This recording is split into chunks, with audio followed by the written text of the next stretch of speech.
तो कांग्रेस नेताओं के जो सीरियल बयान हैं वो दरअसल सहयोग नहीं प्रयोग हैं, ये कहते हुए संबित पात्रा ने प्रहार किया है। राहुल गांधी की ओर से जो वक्तव्य दिया गया था, उनकी ओर से जो सवाल खड़ा किया गया था कि हिंदुत्व और हिंदुइज्म अलग हैं, उसी का जवाब दिया है संबित पात्रा ने, ये कहते हुए कि कांग्रेस नेता ये पहले से करते रहे हैं। हिंदुत्व की तुलना तालिबान से की थी पहले शशि थरूर ने, उसके बाद पी चिदम्बरम ने भगवा आतंकवाद शब्द का इस्तेमाल किया और ये सिलसिला अब भी जारी है। लेकिन राहुल गांधी को न तो संविधान ज्ञान है, न ही उपनिषद उनकी ओर से पढ़े गए हैं।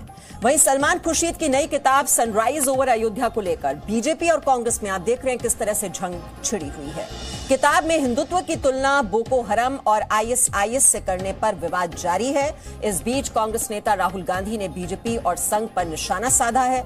उन्होंने कहा कि देश में इस वक्त दो विचारधाराएं हैं, एक आरएसएस की और दूसरी कांग्रेस की विचारधारा। आरएसएस की नफरत फैलाने की विचारधारा है, जबकि कांग्रेस की विचारधारा प्यार करने की है। साथ ही उन्होंने कहा कि आरएसएस के आइकॉन सावरकर हैं, जबकि कांग्रेस के आइकॉन महात्मा गांधी हैं। और इस वक्त हम आपको बता दें, जो सलमान खुर्शीद की किताब है सनराइज ओवर अयोध्या, जिसको लेकर इतना ज्यादा विवाद हो रहा है, बवाल हो रहा है, अब संकेत ये मिल रहे हैं कि मध्य प्रदेश में हो सकता है कि इस किताब पर बैन लगा दिया जाए। और मध्य प्रदेश के गृह मंत्री नरोत्तम मिश्रा इस वक्त हमारे साथ जुड़े हुए हैं। बहुत बहुत स्वागत है आपका जी न्यूज में नरोत्तम जी। नरोत्तम जी, भी ये जो किताब आई सलमान खुर्शीद की, इसको लेकर हम देख रहे हैं कि देश भर में विवाद इस किताब को लेकर हो रहा है, लेकिन संकेत ये मिल रहे हैं कि आपके राज्य की ओर से इस किताब पर बैन लगाने की पहल के बारे में सोचा जा रहा है। ऐसा क्यों कि पहल आपकी ओर से सबसे पहले हो रही है? मैंने विधि विशेषज्ञों को दी है और उनकी राय आते ही बैन कर देंगे इसे। जहाँ तक आपका दूसरा सवाल है कि पहल मेरी ओर से क्यों, अभी जब तांडव आई थी और हमारी जो विज्ञापन आया था उसका क्या बोलते हैं, डाबर के बाद में सत्यसाची मुखर्जी का, ये उस समय भी मैंने आपत्ति की थी, फिर उन दोनों ने वापस ले लिया था अपना विज्ञापन। मेरा तब भी ये सूटेबल बॉय पिक्चर आई थी, तांडव आई थी, तब भी मेरा ये कहना था कि आखिर ये हिंदू आभूषणों पर, हिंदू धर्म पर, हिंदू देवी देवताओं पर ही क्यों?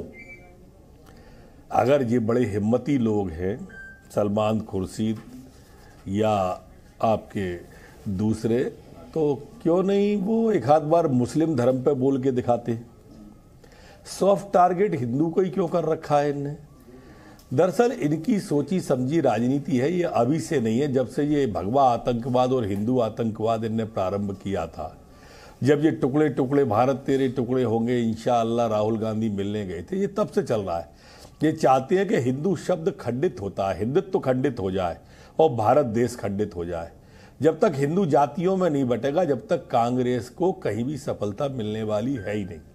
अब उत्तर प्रदेश चुनाव है, उत्तर प्रदेश चुनाव में जमीन तलाशने के लिए इन्होंने काल ने भी बना दिया। राशिद अलवी जी ने कि काल नेमी है 80 करोड़ हिंदू, राक्षस है 80 करोड़ हिंदू। अब ये हिंदू है क्या? राहुल गांधी कह रहे हैं कि हमारी विचारधारा अलग है, आरएसएस की अलग है, भाजपा की अलग है। कांग्रेस की विचारधारा है ही नहीं। एक गीता का श्लोक सुना दे राहुल गांधी। इस तरह के बयान देना जहां पर आईएस के साथ बोको हरम जैसे जो आतंकवादी संगठन हैं, उनसे तुलना की जाती है अगर हिंदुओं की, तो आपको लगता है कि उस आधार पर वोट दिया जाएगा और वो कांग्रेस के पक्ष में होगा? नहीं, हिंदू तो इन्हें वोट देते ही नहीं, इसलिए तो समिट के आगे कोने में ये 10 साल से कोई पार्टी अपना नेता प्रतिपक्ष नहीं बना पाई हो। इससे ज्यादा खराब हालत क्या होगी? जिस पार्टी की 400 से ऊपर सीटें हुआ करती थी, वो नेता प्रतिपक्ष 40 पे नहीं बना पा रहा, 44 पे। ये इसीलिए हो रहा है। ये तुष्टीकरण की राजनीति जो है वो इनको रसातल में ले जाएगी, आप तय मान के चलिए। लेकिन राहुल गांधी तो कह रहे हैं कि आरएसएस की नफरत फैलाने की विचारधारा है, जबकि कांग्रेस की विचारधारा प्यार करने की। देखिए मैडम जी, लोकतंत्र में चुनाव एक कसौटी होता है और चुनाव के अंदर जब मोहर लगती है तो उसके ऊपर उंगली नहीं उठाना चाहिए। हम चुनाव जीत रहे हैं, लगातार जीत रहे हैं, हर चुनाव जीत रहे हैं, मतलब हम जनता का जनादेश प्राप्त करके आ रहे हैं ना, और जनादेश जब हम प्राप्त करके आ रहे हैं तो काहे का राहुल गांधी की आपत्ति? राहुल गांधी सोचे कि जनता उन्हें नकार क्यों रही है? अगर कोई विचारधारा है तो कोई अंगीकार और स्वीकार कर क्यों नहीं रहा? जी, लेकिन उनकी ओर से तो ये बात कही जा रही है कि ये जो प्राचीन हिंदू धर्म है उसको किनारे लगा दिया है। जो हिंदुत्व का रूप हम अब देख रहे हैं, ये हिंदुत्व का राजनीतिक रूप है जो कि देश के लिए खतरनाक है। ये प्राचीन हिंदू धर्म की बात कौन कर रहा है जिसकी मदर टंग हिंदी नहीं है? वो प्राचीन हिंदू की बात कर रहा है जिसको एक रामायण की चौपाई नहीं मालूम, जिसको एक गीता का श्लोक नहीं मालूम, जो चारों वेदों के नाम नहीं जानता, वो प्राचीन हिंदू की बात कर रहा है। कैसी विडंबना है इस देश की। ये हिंदू पे बहस चलाना चाहते हैं। मैम वही हम दोनों गलती कर रहे हैं कि हिंदू पे बहस कर रहे हैं। ये है अगर हिम्मत वाले तो मुस्लिम पे बहस करें ना, ये उनके देवताओं पर बहस कराओ ना एक बार।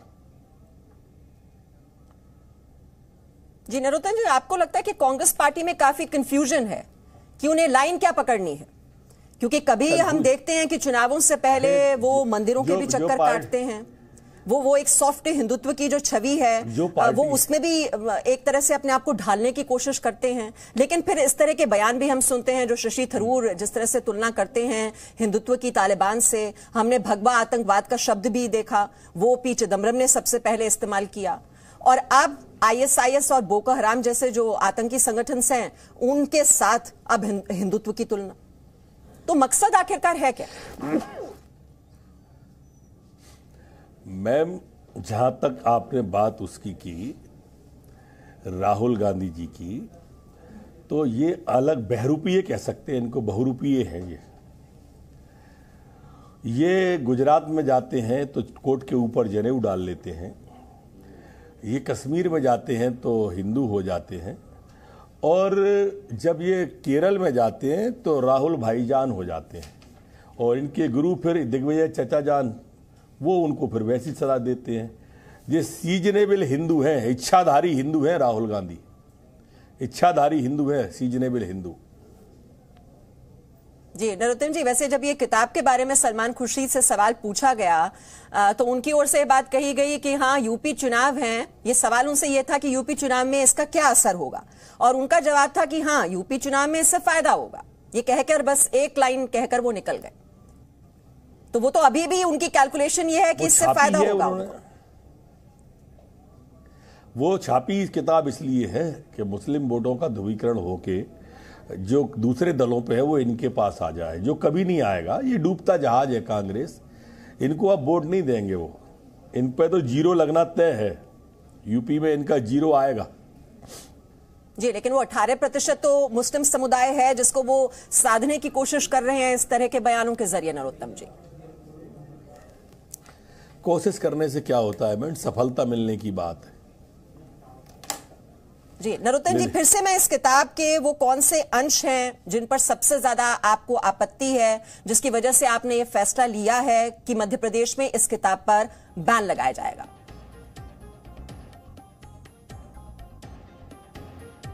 लगता है नरोत्तम जी से हमारा संपर्क टूट गया है, लेकिन वो ये कह रहे हैं कि इच्छाधारी हिंदू हैं, उन्हें हिंदुत्व और हिंदुइज्म का ज्ञान ही नहीं है राहुल गांधी को। और ये लगातार हम देख रहे हैं कि किस तरह की बयानबाजी कांग्रेस नेताओं की ओर से होती रही है, जहां पर भगवा आतंकवाद शब्द गढ़ दिया जाता है, हिंदुत्व की तुलना तालिबान से की जाती है, अब हिंदुत्व की तुलना की जा रही है ISIS और बोको हराम जैसे आतंकवादी संगठनों के साथ, और राहुल गांधी इच्छाधारी हिंदू हैं। और इसका कोई चुनावी फायदा उत्तर प्रदेश के चुनावों में कांग्रेस पार्टी को नहीं मिलने वाला। ये तुष्टीकरण की राजनीति है जहां पर साधने की कोशिश की जा रही है मुस्लिम वोट बैंक को।